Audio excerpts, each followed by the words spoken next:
All right, so I'm Jessica from 757 Bandwire. I'm here with Dragon Chaser. This is the drummer. And how long have you been playing the drums for? I've been playing for about 7 years, I think. Yeah, 7 Very, years. very cool.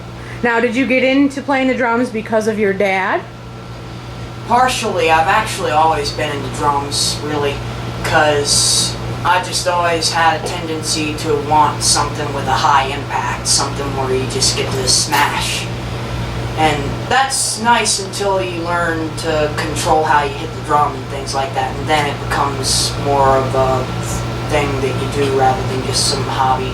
Right, more of an art form. Yeah, an art form. Very cool. Is there a particular artist that may have had left a really big impression on you musically for the Yep. drums? Lead singer, actually the one that left an impression on me for drums, I would have to say there are two of them, Mike Portnoy and Vinnie Paul. Mike Portnoy plays drums for Dream Theater and Vinnie Paul plays drums for Pantera, and those are the two drummers. Oh yeah, yeah, And, those guys right there. Oh yeah. And then there's Virgil Donati, who really got me into it. I had this bass player that showed me this video of Virgil Donati, who's a professional jazz drummer. And he's been doing this for years, and he does heel toe. And what that is you've got your left and your right foot, and you've got 2 strikes per foot. So it's like you're doing flams for each side, 2 strikes for each one. Very cool, very cool. Yep, it makes it very easy. It actually gives your muscles a break a little bit. It sounds like it would, absolutely, definitely. And the same is said for the drumsticks. Cool, very cool. So, musically, where are you hoping to be with Dragon Chaser in a year? In a year, I would have to say playing lots of gigs on a daily basis. Do you have a favorite spot that you really like to play at that just blows everything else out of the water? So far, my best gig's been the Norva, but that's only so far. Right, right. Now, how many shows have you done with your dad? I would have to say, if I really had to guess, maybe somewhere around 30 shows. Yeah. That's a pretty good start. That's an awesome start. Now, when did you actually come together and form Dragon Chaser? Well, it's tough to say. We had many variations. We started calling ourselves Dragon Chaser, I think, about half a year ago, maybe a year ago, somewhere around that. Yep.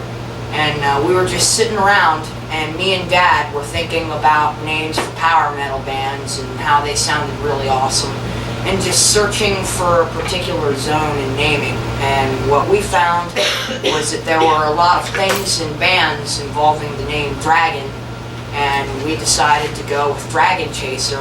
We were thinking about a couple of people who I want to be polite about. I'm not going to mention names, but Yeah, don't. we thought of Dragon Chaser, and it had this fun connotation to it. It was like it meant Dragon Chaser in the sense that you might be chasing after something, but it also meant that anything could be a dragon. I mean, everybody, every human being is essentially a dragon chaser. Money, power, Sure. love, whatever you're chasing, Right, that's your dragon. right. Absolutely. So, I'll go back here to you. How about, what was your first real concert? What was the first one Dad took you to that you're just like, man, that was awesome?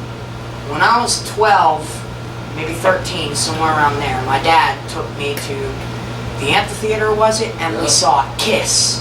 Very cool. That is Ted awesome. Nugent. Yeah, and then they had this other cover band, ZO2, ahead of them. For And so what's the band that did Sister Christian? Oh, Night Ranger was Yeah. there. Yeah. very cool, very cool. Awesome. Actually, I don't really remember anybody except for Kiss and maybe their opening bands. Maybe you remember it better.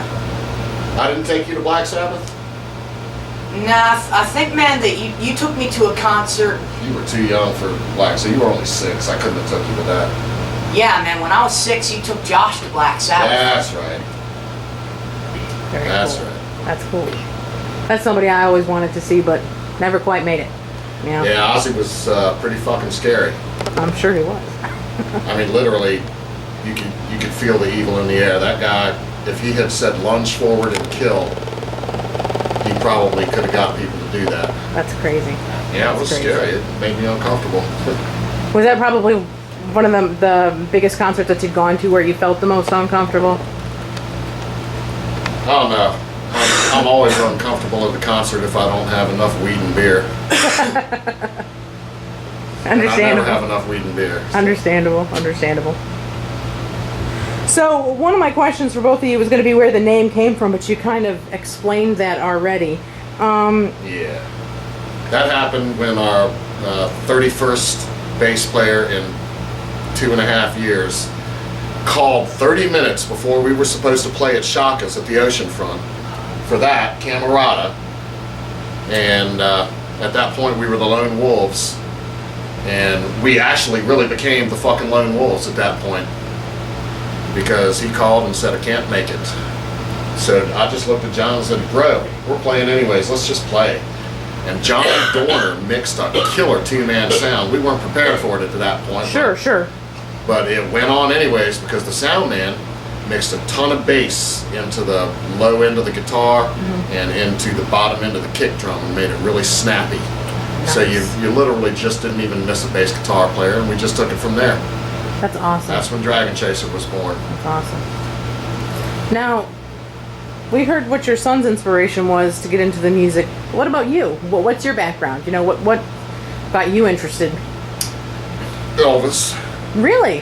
Elvis and the Beatles and Chuck Berry. And my grandfather was in the Musicians Union and played bass for Patsy Cline and Teresa Brewer. Oh, And wow. Gallup and Cliff Gallup and the Four Seas was his main band. Played with Gene Vincent. Most of the country stars that were touring around in the 50s and early 60s, my grandfather, Felton Clark, played the bass for. That's awesome. So it's just kind of in your blood. Kind of, I guess. I guess so. That's cool. So have you guys done any recording yet? Any studio recording? Oh, yeah. Yeah. Where can people find your music? Well, if you go to Mike Harris on Facebook, that's pretty much a band page. And then there's several things on the wall that say, you know, the names of different songs. Just click on it and it'll play. It takes you to Reverb Nation. Very cool. And Reverb Nation has our album up on that. What's the name of that album? It's called Dance of the White Witch. Okay. When did that come out?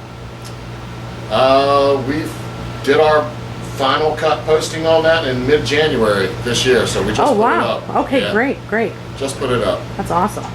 How long do you think? How long did it really take you to get it down to T where you really wanted it, where you got the sound? I don't think that's For what ever you- going to happen. You don't think that's ever gonna happen? But to where we were just really feeling the flavor of the Dance of the White Witch, to where we were really feeling her sway and her rhythm, the White Witch, because she's not actually in the album except in one place in her title song, and that's when she walks into the bar and grabs the sword maker by the ear and takes him home. Very cool.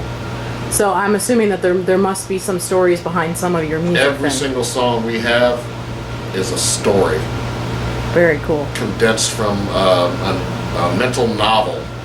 A song could come from something I've been thinking for years, and then all of a sudden I just flash on an idea to condense it all into some really poetic phrases and just tell a story with it. Very cool. And I know that's not the way they do it these days. Well, that I'm doesn't make almost it 50 wrong. years old. But I enjoy what I'm doing, and John and I hit it hard, and we got some really kick-ass shit. That's the most important. As That's long all as you're I'm enjoying talking yourself, about. you know, that's the biggest thing. Is there any one of the stories that sticks out the most, that means the most to you, that you've written over the years? Probably Lone Wolf and Cub. Yeah. Lone Wolf and Cub. Lone Wolf and Cub. Right. Get it. Of course, he's not small anymore. Right. Yeah, I bet you get it. Sorry about that. But, and he's a wolf in his own right. You know, I just want to point that out. But the song was written in retrospect to our lives together. Right. You know, since I was a single dad with an infant, and I couldn't live without him.